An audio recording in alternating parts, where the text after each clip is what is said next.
Mungkin ada yang pernah dengar cerita soal Hasan. Suatu pagi, ayahnya ajak dia ke masjid buat sholat subuh. Nah, pas sampai di sana, sebelum sholat wajibnya mulai, Hasan lihat ayahnya sholat lagi. Disitulah dia pertama kali kenal sama yang namanya sholat sunnah rawatib, atau biar gampang, kita sebut aja sholat pengiring. Sebuah amalan yang kelihatannya sederhana, tapi ternyata nyimpen janji yang luar biasa banget. Coba deh, kita resapi janji yang satu ini. Benar-benar luar biasa kan? Bayangin sebuah rumah di surga. Ini bukan hadiah biasa loh, ini ganjaran abadi yang dijanjikan buat mereka yang rutin ngerjain satu amalan. Nah, inilah inti dari obrolan kita kali ini. Nah, pastinya kita langsung penasaran kan, gimana caranya, amalan apa sih yang bisa dapat hadiah semewah ini? Tenang, jawaban dari pertanyaan inilah yang akan kita kupas tuntas bareng-bareng. Jawabannya ada di amalan yang namanya sholat rawatib. Inilah kunci buat ngebuka ganjaran rumah di surga tadi. Yuk, kita kenalan lebih dekat sama sholat yang satu ini. Gampangnya gini, sholat rawatib itu sholat sunnah yang mengiringi sholat fardu kita. Amalan ini penting banget, saking pentingnya Rasulullah sendiri nggak pernah ninggalin sholat ini. Jadi ini udah jadi bagian dari paket ibadah harian beliau. Biar lebih kebayang, coba deh pakai analogi ini. Sholat yang kita kerjain sebelum sholat fardu itu ibarat pemanasan buat nyiapin hati dan pikiran kita.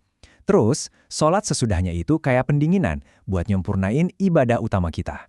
Keren kan kerangkanya? Nah, ini dia angka kuncinya, 12.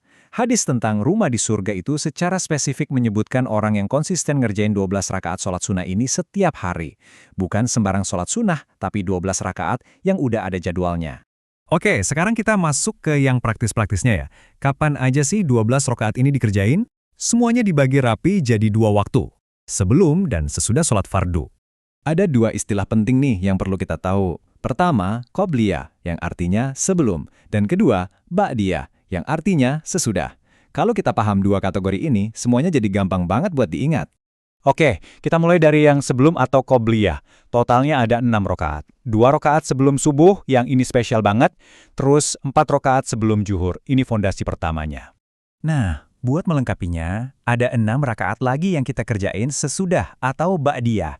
2 rakaat sesudah zuhur, 2 rakaat sesudah maghrib, dan 2 rakaat sesudah isya. Jadi, kita rekap ya. 4 sebelum zuhur, 2 setelahnya. 2 setelah maghrib, 2 setelah isya, dan yang paling utama, 2 sebelum subuh. Pas 12 rakaat.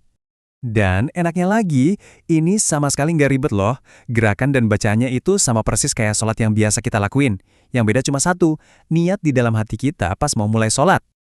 Oke, kita udah tahu apa itu sholat rawatib dan gimana cara ngerjainnya. Sekarang yuk kita dalamin lagi, kenapa sih ini penting banget? Apa hikmah dan manfaatnya selain sekedar gerakan tambahan? Manfaatnya itu, wow, dapat 2 paket sekaligus. Ada manfaat yang bisa kita rasain langsung di dunia sekarang, dan ada juga tabungan ganjaran luar biasa buat di akhirat nanti. Pertama, manfaat di dunia. Ngerjain sholat-sholat ini secara konsisten, itu benar-benar ngebangun disiplin. Ini ngajarin kita kalau buat dapat hasil terbaik, kita butuh persiapan dan komitmen terus-menerus.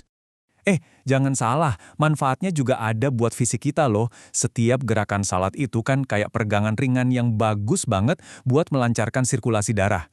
Jadi sehat spiritualnya dapat, sehat badannya juga dapat. Bonus kan? Dan yang paling dicari-cari, ketenangan batin. Ya kan? Setiap kali kita selesai ngerjain ibadah atau kebaikan, hati kita itu rasanya jadi lebih adem, lebih tenang. Salat-salat tambahan ini jadi momen ekstra buat kita connect sama yang di atas dan nemuin kedamaian. Nah, sekarang kita ngomongin investasi akhiratnya. Yang pertama, sholat. Ini fungsinya sebagai penyempurna. Kadang-kadang kan sholat fardu kita ada kurangnya. Entah kurang khusyuk atau ada kesalahan yang kita nggak sadar. Nah, sholat rawatib inilah yang jadi penambal atau pelengkapnya. Nggak cuma itu, sholat-sholat ini juga ibarat mesin cuci dosa-dosa kecil kita. Setiap rokaat yang kita kerjakan itu jadi kesempatan buat minta ampun.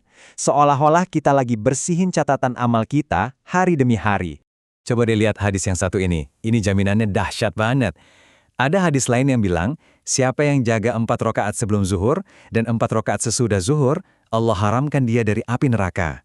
Masya Allah, sebuah perlindungan yang luar biasa. Jadi intinya apa sih? Intinya itu sederhana banget. Ini bukan soal melakukan satu amalan besar yang heroik sekali seumur hidup. Tapi ini tentang kekuatan dari amalan-amalan kecil, tapi kuncinya konsisten. dilakuin tiap hari dengan tekun. Nah, sebagai penutup, coba deh kita sama-sama renungin ini. Prinsip yang sama berlaku di semua aspek hidup loh, gak cuma soal ibadah. Coba pikirin deh, kira-kira tindakan kecil apa di hidup kamu, entah itu dalam pekerjaan, hubungan, atau pengembangan diri yang kalau dilakuin terus-menerus bisa ngasih perubahan dan ganjaran paling besar buat kamu.